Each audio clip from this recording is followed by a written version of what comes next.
Soni story पर आपका हार्दिक स्वागत है। चलिए शुरू करते हैं आज की कहानी। 3 साल हो चुके थे बेटे को अपना घर छोड़कर विदेश में बसे हुए। इन 3 सालों में बूढ़ी माँ और ज़्यादा बूढ़ी हो गई थी। 75 वर्ष की उम्र में सुलोचना देवी की याददाश्त काफ़ी कमज़ोर होती जा रही थी।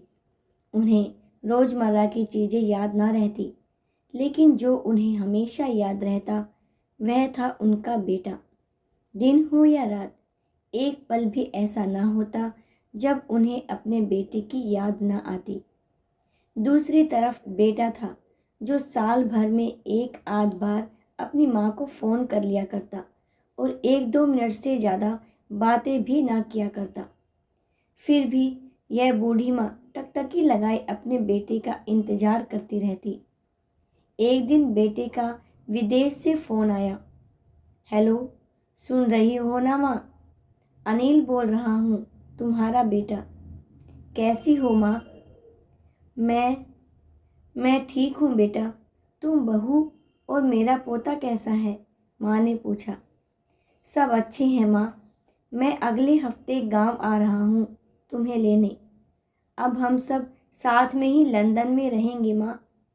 तुम्हारी बहू कह रही थी माँ को यहाँ पर लेकर आओ, बेचारी अकेली वहाँ परेशान होती होगी, बेटे ने कहा। माँ की बूढ़ी सूखी आंखें आंसुओं से भीग गई। उसके कमजोर शरीर के नस नस में खुशी की लहर दौड़ गई। बेटे और बहू का अपने प्रति प्रेम देखकर माँ का मन खुशी से भर आया। बेटे ने आगे कहा, माँ तैयार रहना, मुझे ज़्यादा दिन छुट्टियाँ नहीं हैं। जिस चीज़ से जितने पैसे लेने हैं लेकर रखना। तब तक मैं प्रॉपर्टी डीलर से बात करता हूँ घर के लिए। घर के लिए? माँ ने पूछा। हाँ माँ, गांव का घर हमें बेच देना पड़ेगा। अब हम साथ में ही रहने वाले हैं, तो वहाँ पर घर रखने का कोई मतलब नहीं है माँ, बेटे ने कहा।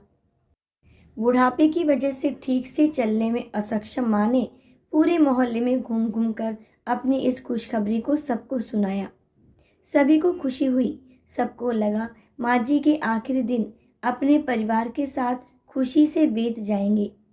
घर वापस आकर माँ ने अपने घर के कोने कोने को ऐसे देखा जैसे वह अपने दूसरे बेटे को देख रही हो। देखे भी क्यों ना, उस घर को अपने बेटे से कम थोड़ी समझा था। अपने पति के साथ 40 साल यहीं तो बिताए थे, लेकिन अब मजबूर थी। बुढ़ापे के आखिरी साल बेटे और बहू के साथ बिताना चाहती थी। दिल पर पत्थर रखकर घर बेचने के लिए माँ तैयार हो गई। आनन फानन में बेटे ने घर को आधे दामों पर बेच दिया। माँ ने ज़्यादा नहीं, लेकिन जिन चीज़ों से दिल लगा था उन चीज़ों को समेटा और बेटे के साथ टैक्सी में बैठकर एयरपोर्ट के लिए चली गई। एयरपोर्ट पर आकर बेटे ने माँ से कहा, माँ तुम यहाँ बेंच पर बैठो, मैं सामान और बोर्डिंग पास की जांच कराकर आता हूँ। वहाँ वक्त लगता है और खड़ा रहना पड़ता है, तुम्हें तकलीफ होगी। तुम यहीं आराम करो, मैं यूं गया और यूं आया। माँ बेंच पर बैठ गई और बेटा अंदर चला गया। काफ़ी समय हो गया बेटा वापस नहीं लौटा। माँ सोचने लगी, ज़्यादा भीड़ होगी इसलिए देर लग रही होगी। अंधेरा होने को आया। अब तो लोगों की चहलकदमी भी कम होने लगी। माँ को अब चिंता होने लगी। एक कर्मचारी ने आकर पूछा, किससे मिलना है माँ जी आपको? यहाँ पर क्यों बैठी हैं? डरती हुई आवाज़ में सुलोचना देवी बोली, मेरा बेटा अंदर सामान की जांच कराने गया है। लंदन जा रहे हैं हम। क्या नाम है माँ जी आपके बेटे का? कर्मचारी ने पूछा। अनिल नाम है मेरे बेटे का, सुलोचना देवी ने बताया। कर्मचारी अंदर गया और थोड़ी देर बाद बाहर लौटा। उसने सुलोचना देवी से कहा, माँ जी लंदन जाने वाली फ़्लाइट तो दोपहर में ही जा चुकी है और आपका बेटा भी उस फ्लाइट में बैठकर लंदन जा चुका है। अब आपके यहाँ बैठने का कोई मतलब नहीं है। आप भी अपने घर चली जाइए। क्या? जा चुका है और मैं घर जाऊँ? घर? माँ की आंखों से आंसुओं के सैलाब उठने लगे। जैसे तैसे माँ घर पहुंची।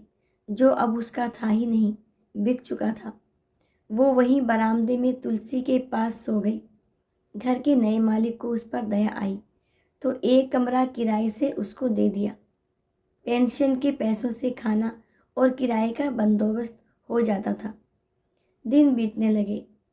कुछ दिनों बाद घर के नए मालिक ने सुलोचना देवी से कहा, माँ जी, आप अपने रिश्तेदारों के यहाँ पर जाकर क्यों नहीं रहती हैं? इस उम्र में आपके लिए वही अच्छा होगा।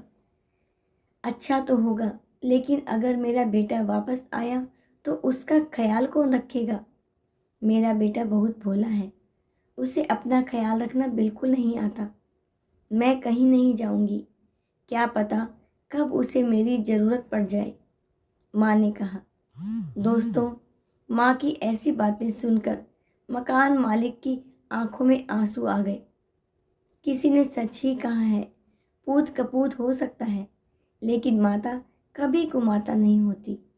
दोस्तों, आप सभी से हाथ जोड़कर विनती करती हूँ, अपने माता पिता की जितनी हो सके सेवा करना, उनके साथ कभी बुरा बर्ताव मत करना।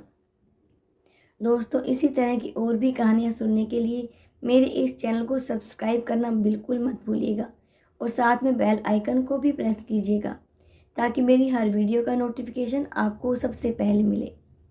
आखिर तक मेरे साथ बने रहने के लिए आपका बहुत बहुत धन्यवाद।